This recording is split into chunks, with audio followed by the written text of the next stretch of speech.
वक्रतुण्ड महाकाय सूर्यकोटि समप्रभ निर्विघ्नं कुरु मे देव सर्वकार्येषु सर्वदा।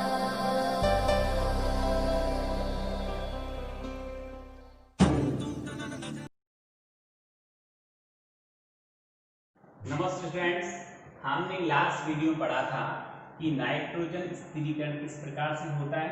मैंने आपको पढ़ाया था कि वायुमंडल में 78% टोटल नाइट्रोजन है और जिसको लेग्यूमी जो कुल के पौधे हैं उनकी जड़ों में गांठें सी पाई जाती है और उनमें राइजोबियम नाम का जीवाणु पाया जाता है। ये राइजोबियम जीवाणु वायुमंडल की मुक्त नाइट्रोजन को ग्रहण करके नाइट्रोजन के यौगिकों में बदल देता है। ये यौगिक पौधे की जड़ों द्वारा अवशोषित कर लिए जाते हैं और ये नाइट्रोजन के यौगिक उनके पत्तियों, पौधों की मतलब टहनियों और उनकी फलों में चले जाते हैं। और जब हम इनका उपयोग करते हैं या जीव जंतु इनका उपयोग करते हैं तो वो नाइट्रोजन के यौगिक हमारे शरीर में भी चले जाते हैं। इस प्रकार वायुमंडल की मुक्त नाइट्रोजन हमारे शरीर तक पहुंच जाती है। जब पेड़ पौधे या जीव जंतु मर जाते हैं तो उनके अपशिष्टों का जब विघटन होता है तब वापस वो यौगिक के रूप में नाइट्रोजन है वो मिट्टी में पहुंच जाती है। मिट्टी में कुछ जीवाणु उपस्थित होते हैं जो उन यौगिकों को अपघटित करके उस नाइट्रोजन को वापस मुक्त कर देते हैं और वायुमंडल में छोड़ देते हैं, जिससे पूरे वायुमंडल की जो नाइट्रोजन है उसका बैलेंस बना रहता है। 78% नाइट्रोजन वायुमंडल में उपस्थित है। स्टूडेंट्स, आगे मैं आपको बताना चाहता हूं कि आज मैं जो फिल इन द ब्लैंक्स है या जो अपने पास MCQ मल्टीपल चॉइस क्वेश्चन एबशद इसको बोलते हैं, ये आप सब इनके आंसर आप ढूंढेंगे। लास्ट वीडियो में अपनी बात हुई थी और डाउट है तो आप मुझे कॉल करेंगे। मैं जो बड़े वाले क्वेश्चन आंसर हैं उन क्वेश्चंस के आपको आंसर बोर्ड पे लिखवा रहा हूँ, अच्छी तरह देखें समझिए। जहाँ मुझे लगेगा कि ये क्वेश्चन आपको आ सकता है, आप इसका आंसर फाइंड आउट कर सकते हो, उसके बारे में मैं आपको ही कहूँगा। क्योंकि जब तक आप खुद क्वेश्चन का आंसर फाइंड आउट करना नहीं सीखते, क्वेश्चन का आंसर आप खुद पता नहीं लगाते हैं, तब तक आपको उसका आंसर अच्छी तरह से लंबे समय तक याद नहीं रहता है। तो देखिए स्टूडेंट्स, मैं ले चलता हूँ। इसका जो क्वेश्चन नंबर 4 है वो नहीं बताऊंगा मैं कि सूक्ष्म जीवों को नग्न आंखों से देख सकते हैं क्या, नहीं देख सकते तो किस से देखेंगे, ये उसका क्वेश्चन है। तो उत्तर आप जानते हैं कि सूक्ष्म जीवों को नग्न आंखों से नहीं देख सकते और इनको देखने के लिए सूक्ष्मदर्शी का उपयोग किया जाता है, सूक्ष्मदर्शी यंत्र का उपयोग किया जाता है। ये इसका आंसर जो मैंने बोल दिया आपको भी पता है और आप इसका आंसर इसी तरह लिख सकते हैं। फिर भी किसी को दिक्कत हो, नहीं लिख सकता तो तुरंत मुझे कॉल करें और मेरे से बात कर सकता है। स्टूडेंट्स, आगे मैं बात करता हूँ आपके लिए कि 5th नंबर क्वेश्चन है, सूक्ष्म जीवों के मुख्य वर्ग कौन कौन से हैं। तो देखिए, सूक्ष्म जीवों की प्रश्न संख्या क्वेश्चन नंबर 5 है और वो है हमारे पास सूक्ष्म जीवों के मुख्य वर्ग कौन से। जो फर्स्ट है जीवाणु, सेकंड है प्रोटोजोआ,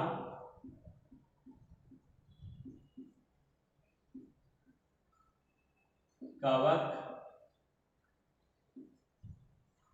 एवं शैवाल। प्रोटोजोआ, इनके बारे में आपको विस्तार से भी अभी बताता हूं मैं आपको।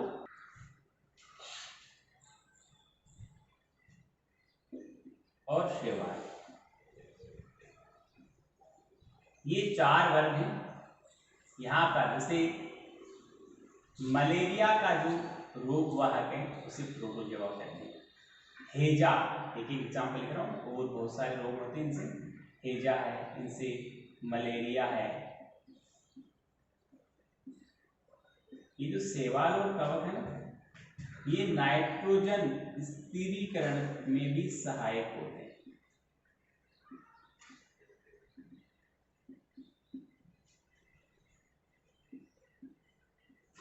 ओके, और ये शैवाल और कवक जो जलाशय होते हैं उसमें ऑक्सीजन की आपूर्ति करने का काम भी करते हैं।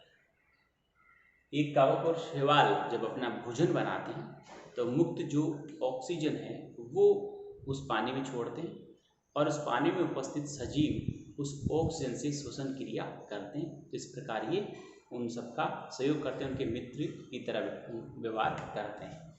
नेक्स्ट जो क्वेश्चन है वो है स्टूडेंट्स, वायुमंडलीय नाइट्रोजन का मिट्टी में स्थिरीकरण करने वाले सूक्ष्म जीवों के नाम अभी बताया था मैंने आपको। एक तो देखो कवक और शैवाल बोल देना और जीवों के नाम में दूसरा लिख देना राइजोबियम।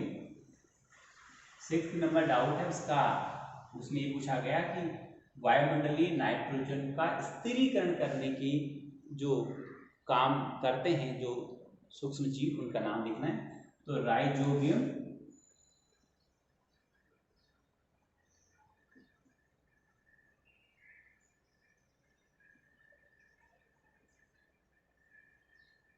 ओके। राइजोबियम जो जीवाणु है वो लिख देना, ये बात भी लिख देना कि जो लेग्यूम कुल के जो पौधे हैं उनकी जड़ों में पाए जाते हैं। सारे पौधे नहीं करते, लेग्यूम कुल के पौधों की जड़ों में पाया जाता है और ये वायुमंडल की नाइट्रोजन का स्थिर यौगिकों में परिवर्तित करने का काम करता है।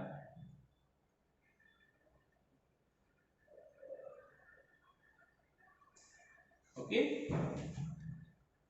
और नेक्स्ट जो क्वेश्चन है स्टूडेंट्स वो है, हमारे जीवन में उपयोगी सूक्ष्म जीवों के बारे में 10 पंक्तियां लिखिए। तो देखिए ये आप आराम से बुक से, मैं हिंट देता हूँ, आप बुक से आराम से पंक्तियां खोज के लिख सकते हैं। जैसे सूक्ष्म जीव, सबसे पहले लिखना कि सूक्ष्म जीव बेकरी उद्योग में बहुत ऐसे काम में लिए जाते हैं।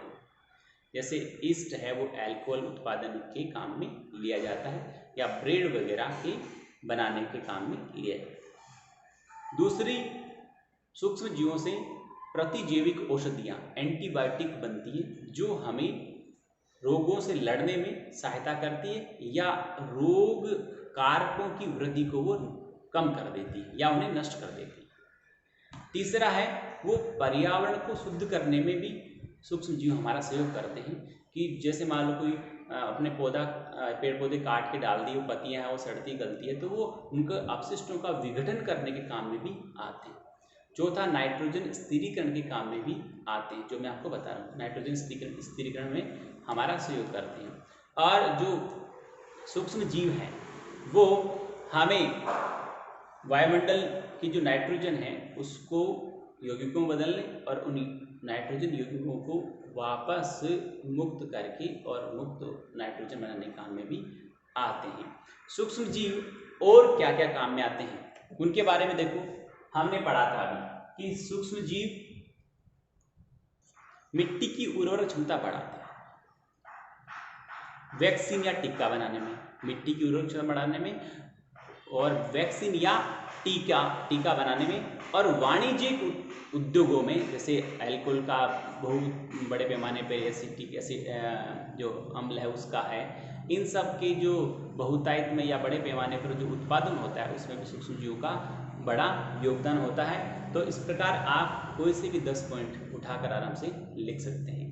नेक्स्ट जो हमारा क्वेश्चन है वो है स्टूडेंट्स, सूक्ष्म जीवों द्वारा होने वाले हानिकारक प्रभावों का संक्षिप्त विवरण दीजिए। यानी यहाँ पर विवरण में यही है कि आप कम से कम 5 हानिकारक प्रभाव लिखिए बिंदु बनाकर, और उसका आप क्या करेंगे कि उनसे संबंधित आप कुछ पॉइंट्स उसमें लिखेंगे।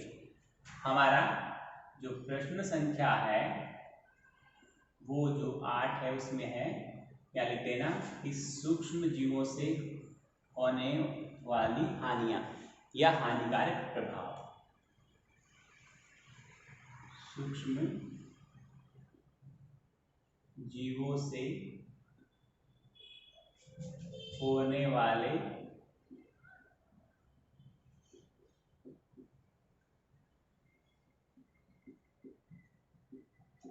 हानिकारक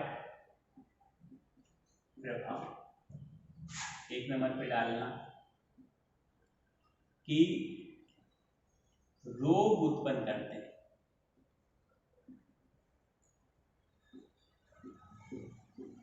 और इस पे आप आराम से 2 लाइन लिख सकते हो कि सूक्ष्म जीव विभिन्न प्रकार के रोगों को उत्पन्न करते हैं और एक स्थान से दूसरे स्थान पर वो फैलते भी हैं, जिससे हम व्यक्ति रोग बीमार पड़ते हैं, रोगी होते हैं और हमें स्वास्थ्य में काफ़ी हानि होती है। और ये छोटी सी जितना आपको याद हो उतना मतलब इसके बारे में, हालांकि बहुत बड़ा मैं बोल सकता हूँ, बहुत बड़ा अपन लिख सकते हैं, बट जितना आपको याद रह सकता है उतना पॉइंट, यानी पॉइंट बना उसके बारे में 2 लाइन आपने लिख दी। ठीक है, क्या हानिकारक जो प्रभाव हैं उनके, वो हम यहाँ पर लिख रहे हैं कि क्या क्या हानियाँ हमें सूक्ष्म जीवों से होती है। अब हम यदि रोग की बात करें तो रोग में हम 2 लाइन लिख दी कि विभिन्न प्रकार के सूक्ष्म जीव मनुष्य, जीव जंतु और पेड़ पौधों में रोग उत्पन्न करने का कार्य करते हैं या रोग कारक के रूप में नुकसान पहुंचाते हैं या हानिकारक है।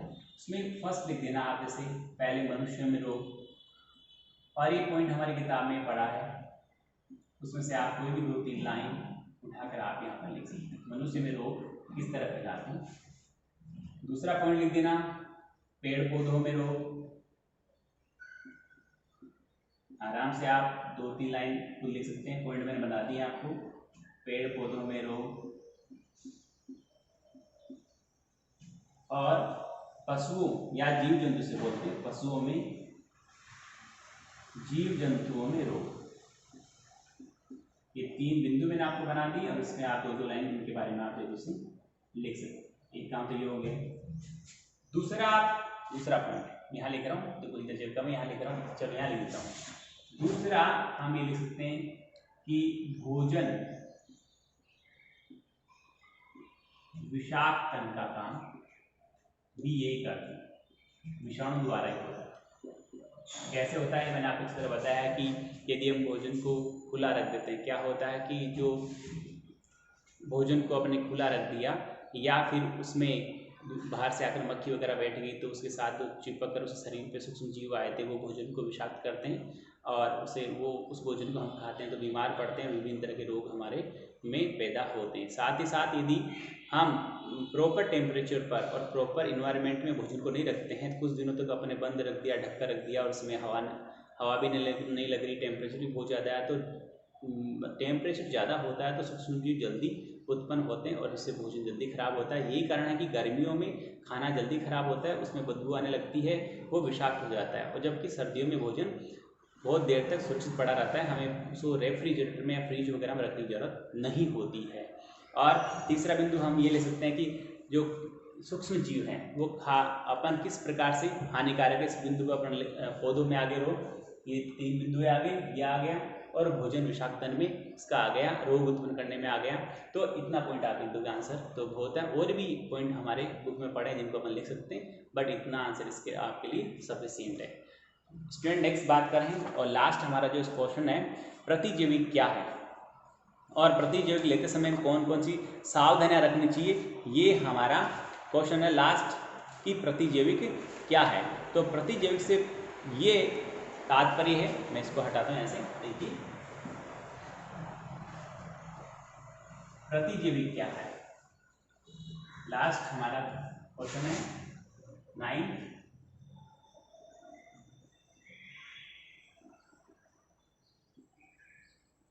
प्रतिजैविक क्या, इसके बारे में बात करें कि वह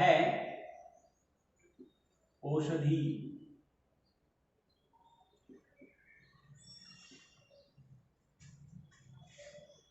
जो हमारे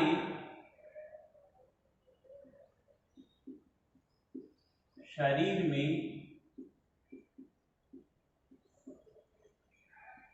रोग कारकों यानी रोग उत्पन्न करने वाले, हमारे शरीर में रोग कारकों को नष्ट कर देती है, नष्ट कर देती है या उनकी वृद्धि को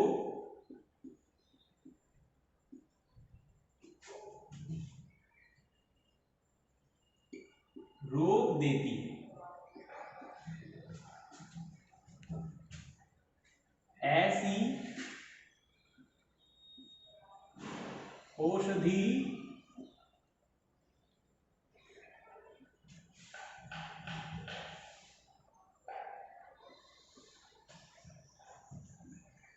प्रतिजैविक या एंटीबायोटिक